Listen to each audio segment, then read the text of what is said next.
ನಾವೆಲ್ಲ ಸಿನಿಮಾಗಳನ್ನ ನೋಡಿರ್ತೀವಿ ಸಾಮಾನ್ಯವಾಗಿ ಕ್ಲೈಮ್ಯಾಕ್ಸ್ನಲ್ಲಿ ಅಥವಾ ಸಿನಿಮಾ ನೋಡ್ತಾ ಪಾತ್ರಗಳನ್ನ ನೋಡ್ತಾ ಕ್ಲೈಮ್ಯಾಕ್ಸ್ನಲ್ಲಿ ಯಾವುದೋ ಒಂದು ಪಾತ್ರ ಸತ್ತೋಗೋದು, ಹೀರೋಯಿನ್ನು ಅಥವಾ ಅವರ ಪ್ರೀತಿ ಅಥವಾ ಅವರ ತಾಯಿ ತಂದೆ ಕುಟುಂಬದ ಈ ಥರ ಏನೋ ಒಂದು ಆಗೋದು, ಇದನ್ನೆಲ್ಲ ನೋಡಿ ಖಂಡಿತ ಹತ್ತಿರ್ತೀವಿ. ಒಂದ್ಸಲನಾರು ಕಣ್ಣೀರು ಹಾಕಿರ್ತೀವಿ ಸಿನಿಮಾ ಥಿಯೇಟರ್ನಲ್ಲಿ. ಆದರೆ ಇವತ್ತೊಂದು ಸಿನಿಮಾ ರಿಲೀಸ್ ಆಗಿದೆ ರಂಗನಾಯಕ ಅಂತ.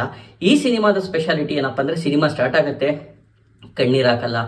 ಸಿನಿಮಾ ಇಂಟರ್ವೆಲ್ ಬಂತು, ನಮ್ಮ ಕಣ್ಣೀರು ಬರಲ್ಲ.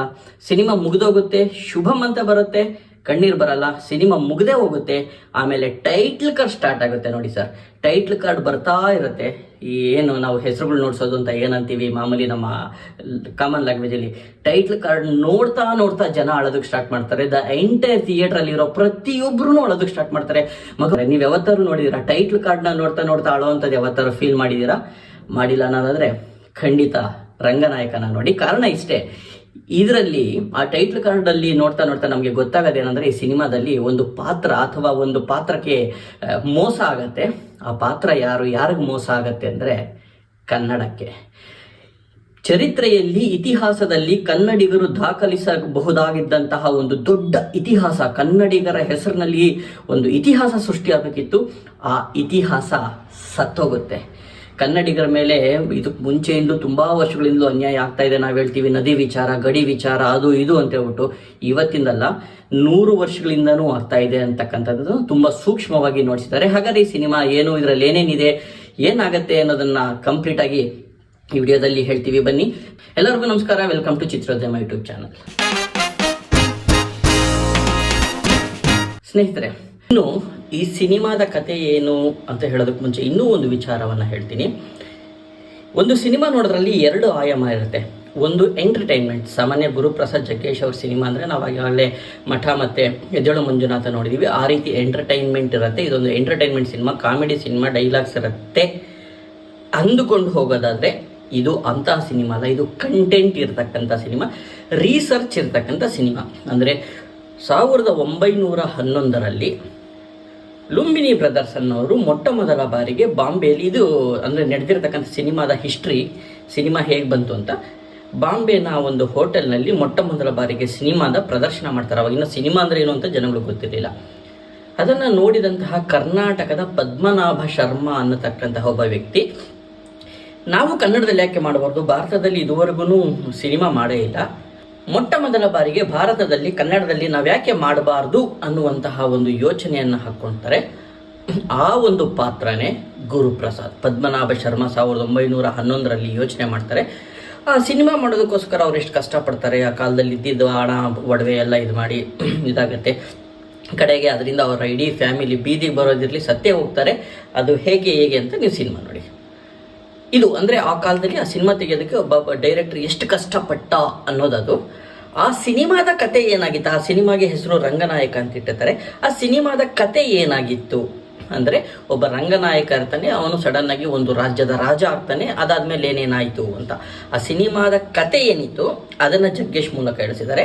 ಈ ಡೈರೆಕ್ಟರ್ ಪಟ್ಟಂತಹ ಕಷ್ಟ ಏನಿತ್ತು ಪದ್ಮನಾಭ ಶರ್ಮಾ ಅವರು ಅದನ್ನು ಇವ್ರು ಹೇಳಿದ್ದಾರೆ. ಸೊ ಈ ರೀತಿಯಾಗಿ ಅಂದರೆ, ಆ ಕಾಲದಲ್ಲಿ 1911ರಲ್ಲಿ ಇಂಗ್ಲೀಷ್ ಯೂಸ್ ಮಾಡ್ತಾ ಇದ್ರ, ಫೇಸ್ಬುಕ್ ವಾಟ್ಸಪ್ ಎಲ್ಲ ಇತ್ತು, ಇನ್ಸ್ಟಾಗ್ರಾಮ್, ಸುಮ್ಮನೆ ಕಾಮಿಡಿಯಾಗಿಲ್ಲ. ಆ ಕಾಲಘಟ್ಟವನ್ನು ಈ ಕಾಲದ ಕಾಮಿಡಿಯಾಗಿ ಹೇಳಿದ್ದಾರೆ ಅಂದರೆ. ಬಟ್ ಅದು ಆ ಸಿನಿಮಾದ ಕಥಾವಸ್ತು ಆಗಿತ್ತು. ಜಗ್ಗೇಶ್ ಅವರ ಪಾತ್ರ, ಆ ಒಂದು ಕತೆ ಏನಿದೆ ಅದು ಆ ಸಿನಿಮಾದ ಕಥಾವಸ್ತು ಆಗಿತ್ತು. ಇವರು ಪಟ್ಟಂತಹ ಕಷ್ಟ ಇದಾಗಿತ್ತು. ಇದು ಸಿನಿಮಾದ, ಇದು ಎಂಟರ್ಟೈನ್ಮೆಂಟ್ ಸಿನಿಮಾ ಅಲ್ಲ. ಎಂಟರ್ಟೈನ್ಮೆಂಟ್ಗಾಗಿ ಕೂತ್ಕೊಂಡು ಒಳ್ಳೆ ಜಗ್ಗೇಶ್ ಸಿನಿಮಾ ಕಾಮಿಡಿ ಇರುತ್ತೆ ಅನ್ನೋಂಥವ್ರಿಗೆ ಈ ಸಿನಿಮಾ ಅಲ್ಲ. ಒಂದು ಕರ್ನಾಟಕದ ಹಿಸ್ಟ್ರಿಯ ಬಗ್ಗೆ ತಿಳ್ಕೊಳ್ಳುವಂಥ ಒಂದು ಉತ್ಸಾಹ ಇರೋರಿಗೆ ನೋಡ್ತಕ್ಕಂಥ ಅದ್ಭುತವಾದ ಸಿನಿಮಾ. ಎಂಟರ್ಟೈನ್ಮೆಂಟ್ಗೋಸ್ಕರ, ಕಾಮಿಡಿಗೋಸ್ಕರ ಈ ಸಿನಿಮಾನ ನಾನು ನೋಡ್ತೀನಿ ಅನ್ನೋದಾದರೆ ಬಹುಶಃ ನಿಮಗೆ ಸಿನಿಮಾ ಇಷ್ಟ ಆಗದೇನೋ ಇರಬಹುದು. ಈ ಒಂದು ಕತೆ 1911ರಲ್ಲಿ ನಡೆಯುತ್ತೆ, ಸಿದ್ಧ ಆಗತ್ತೆ ಸಿನಿಮಾ. ಒಂದು ವೇಳೆ ಆ ಸಿನಿಮಾ ಬಿಡುಗಡೆಯಾಗಿದ್ದರೆ, ಇವತ್ತು ನಾವು ಹೇಳ್ತೀವಲ್ಲ ಭಾರತದ ಮೊಟ್ಟ ಮೊದಲ ಸಿನಿಮಾ ಯಾವುದು ಅಂದರೆ ಸತ್ಯ ಹರಿಶ್ಚಂದ್ರ ಅಂತ 1913ರಲ್ಲಿ ಬಿಡುಗಡೆಯಾಯಿತು ಅಂತ ಏನು ಹೇಳ್ತೀವಿ, ದಾದಾ ಸಾಹೇಬ್ ಫಾಲ್ಕೆ ಅವರು ನಿರ್ದೇಶನ ಮಾಡಿದ್ದು. ಅದೆಲ್ಲ 1911ರಲ್ಲಿ ಬಿಡುಗಡೆಯಾಗಿತ್ತು ಒಂದು ಕನ್ನಡದ ಸಿನಿಮಾ. ಅದು ಭಾರತದ ಮೊಟ್ಟ ಮೊದಲ ಸಿನಿಮಾ ಅಂತ ಆಗಬೇಕಿತ್ತು. ಆದರೆ ಕಾರಣಾಂತರಗಳಿಂದ ಆಗಲಿಲ್ಲ. ಯಾಕಾಗಲಿಲ್ಲ, ಏನಾಗಲಿಲ್ಲ, ಅದರಿಂದ ಇದ್ದಂಥ ನೋವೇನು, ಶ್ರಮ ಏನು, ಏನಾಯಿತು ಅನ್ನೋದನ್ನು ಈ ಸಿನಿಮಾದಲ್ಲಿ ನೀಟಾಗಿ ವಿವರಣೆ ಮಾಡಿದ್ದಾರೆ. ನೀವೊಬ್ಬ ಕನ್ನಡಿಗ ಆಗಿದ್ರೆ ಸಿನಿಮಾ ನೋಡಿ ಅಳೋದಂತೂ ಕಣ್ಣೀರು ಹಾಕೋದಂತೂ ಗ್ಯಾರಂಟಿ. ನಿಮ್ಮ ಮನಸ್ಸು ನಿಮ್ಮ ಹೃದಯ ಎಷ್ಟೇ ಕಲ್ಲಾಗಿದ್ರು ನಾನು ಸಿನಿಮಾ ನೋಡಿ ಕಣ್ಣೀರು ಹಾಕೋದಿಲ್ಲ ಗುರು ಅಂತಂದ್ರೂ ಕಾರಣ ಇಷ್ಟೇ, ಸಿನಿಮಾದಲ್ಲಿ ಹೀರೋಗೆ ಹೀರೋಯಿನ್ಗೆ ಅಥವಾ ಯಾವುದೇ ಒಂದು ಪಾತ್ರಧಾರಿಗೆ ಮೋಸ ಆಗಲ್ಲ, ಯಾರಿಗೂ ಏನೋಗೋದಿಲ್ಲ. ಮೋಸ ಆಗೋದು ಕನ್ನಡಕ್ಕೆ, ಮೋಸ ಆಗೋದು ಕರ್ನಾಟಕಕ್ಕೆ, ಮೋಸ ಆಗೋದು ಕನ್ನಡದ ಭಾಷೆಗೆ, ಮೋಸ ಆಗೋದು ದ್ರೋಹ ಆಗೋದು ನಮ್ಮ ಕನ್ನಡಕ್ಕೆ. ನೀವೊಬ್ಬ ಕನ್ನಡಿಗಾಗಿದ್ರೆ ಖಂಡಿತವಾಗಿಯೂ ಆ ಒಂದು ಕ್ಷಣದಲ್ಲಿ ಟೈಟ್ಲ್ ಕಾರ್ಡ್ ನೋಡ್ತಾ ನೋಡ್ತಾ ಸಿನಿಮಾದ ಕ್ಲೈಮ್ಯಾಕ್ಸ್ ನೋಡ್ತಾ ನೋಡ್ತಾ ನಿಮಗೆ ಗೊತ್ತಾಗದೆ ಕಣ್ಣೀರು ಬರುತ್ತೆ ಖಂಡಿತವಾಗಿಯೂ. ಅಂಥ ಒಂದು ಅದ್ಭುತವಾದ ಸಿನಿಮಾದ ಭಾಷೆಯಲ್ಲೇ ಮಾತಾಡಿಕೊಂಡು ಸಿನಿಮಾ ಟೆಕ್ನಿಕ್ ಹೇಗಿರಬೇಕು ಅನ್ನೋದನ್ನು ತುಂಬ ಸೂಕ್ಷ್ಮವಾಗಿ ವಿವರಿಸಿದ್ದಾರೆ. ಒಬ್ಬ ಹೀರೋ 5 ಜನ ಕೊಡೆದುಬಿಟ್ಟು ಹೀರೋ ಆಗ್ತಾನೆ, ಅಥವಾ ಸಿನಿಮಾದಲ್ಲಿ ಬ್ಲಡ್ ನೋಡಿಸ್ಬಾರ್ದು ಯಾವುದೇ ಕಾರಣಕ್ಕೂ ಅನ್ನೋಂಥ ಕಾನ್ಸೆಪ್ಟ್ ಇದೆ. ಈ ರೀತಿಯ ಅನೇಕ ಕಾನ್ಸೆಪ್ಟ್ಗಳನ್ನ ಅವರು ಜೋಕ್ ಕಾಮಿಡಿ ಮೂಲಕ ಹೇಳ್ಕೊಂಡು ಹೋಗಿದ್ದಾರೆ. ದುರಾದೃಷ್ಟ ಏನಪ್ಪ ಅಂದರೆ ಇಡೀ ಥಿಯೇಟ್ರಲ್ಲಿ ಅರ್ಧಕ್ಕರ್ಧ ಖಾಲಿ ಇತ್ತು. ಇವತ್ತು ನಾನು ನಮ್ಮ ಮನೆ ಹತ್ರ ಒಂದು ಥಿಯೇಟ್ರಿಗೆ ಹೋಗಿದ್ದೆ. ನೀವು ಕನ್ನಡಿಗರಾಗಿದ್ರೆ ದಯವಿಟ್ಟು ಇಂತಹ ಒಂದು ಸಿನಿಮಾನ ನೋಡಲೇಬೇಕು. ಇದರಲ್ಲಿ ಒಂದು ಮಾತು ಬರುತ್ತೆ ಕ್ಲೈಮ್ಯಾಕ್ಸ್ನಲ್ಲಿ, ಇದರಲ್ಲಿ ಒಂದು ತತ್ವನ ಒಂದು ಪ್ರಿನ್ಸಿಪಲ್ನ ಒಂದು ಹೇಳಿದ್ದಾರೆ. ಏನಪ್ಪ ಅಂದರೆ, ಕನ್ನಡಿಗರು ಬಾಯಿ ಮುಚ್ಕೊಂಡಿರೋದಕ್ಕೋಸ್ಕರನೇ ನಮ್ಮ ಮೇಲೆ ಅಂದರೆ ಇದಾಗ್ತಾ ಇರೋದು, ಮತ್ತೆ ಮತ್ತೆ ಮತ್ತೆ ಹೇರಿಕೆ ಆಗ್ತಾ ಇರೋದು.